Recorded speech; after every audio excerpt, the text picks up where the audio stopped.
Hi, Harry Dent here from Puerto Rico. Ricky Rossello, the governor, finally resigned, hint, hint, so we don't have to have any more endless protests. There's been up to 500,000 people in the last one that finally got him to cave, and he only did it at midnight when he was supposed to do it that morning. But, I like that Puerto Rico is going through fiscal challenges and having to restructure their debt. I like the fact that their government's under question. It's a good old boys club down here. And I feel like the United States is not doing any of this, so I'm still happy down here. Now, my topic today, though, the emerging world debt. That is the Achilles heel in this bubble. I've said in many articles in the past, almost all the debt added, 60 more trillion globally since 2008 came in the emerging world. When we started printing money in Japan and Europe, and especially in the US, the dollar, they became cheaper and credit was flooded into the world, and that allowed these emerging countries to borrow like we did and catch up to us.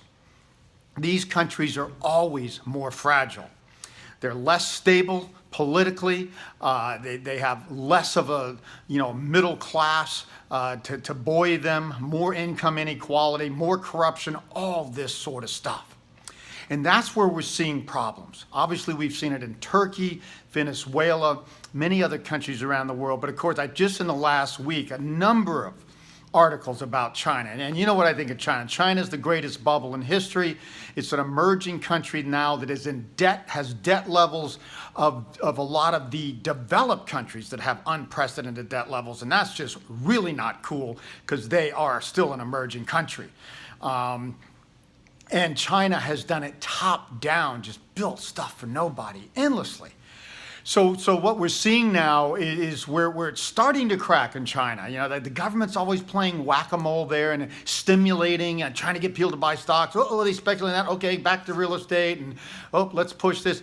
Now they're pushing stimulus again with the trade war and their slowing economy, which is overstated.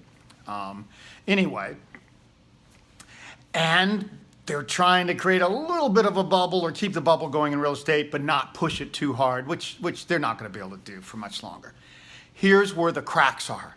It's coming up from the bottoms up. It's the tier 3 cities. I just saw, a table of 10 top cities with loan to deposit ratios that have the highest loans compared to the bank's deposits.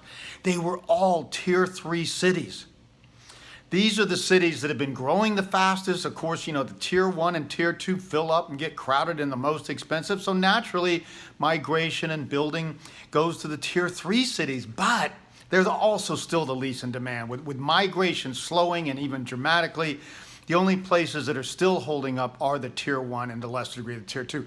Tier 3 cities are already down 5%. Real estate is slowing in China, clearly. It is going to go down at some point, but the tier 3 cities are already down, and they're going to lead the way. Same thing I see on the banking side. Yeah, the big banks, a lot of exposure to real estate. China pushes it down. China central government implicitly guarantees loans to the regional and local communist parties who dole it out to developers to build stuff for nobody. The same strategy. So it's the mid-sized banks, not the largest ones, it's just like the tier 3 cities, that are the most stretched and have the riskiest loans and the worst imbalances. And they're going to, again, be the ones to crack the first. So again, this is harder for the Chinese government to control. But the most important part about this whole emerging debt problem, it is likely to be the biggest trigger. It could hit as soon as early next year. Even Nouriel Roubini, who's been traditionally a bearish economist at major turning points, he's finally saying, yeah, early 2020 starts to look shaky, especially around this same phenomenon. This is something that our central banks can't control that much. And in fact, so they can print more money, make it a little easier, but they don't control it like they do our own economy. We certainly don't have the control over China if that blows. So that when people always tell me, oh, well, Harry, well, our central banks will just print more money if we slow down. What happens if the slowdown is driven by emerging countries, and especially the collapse of wealth in real estate in China? Not mortgage defaults as much. They don't borrow as much compared to the equity that we do. It's the fact that 75% of Chinese wealth, rich and poor, is locked up in real estate. It's going to be devastating when people realize these empty condos are now going down and then they panic to sell them. Our money printing will not stop that. So this is the most likely trigger. And I think it could hit as early next year.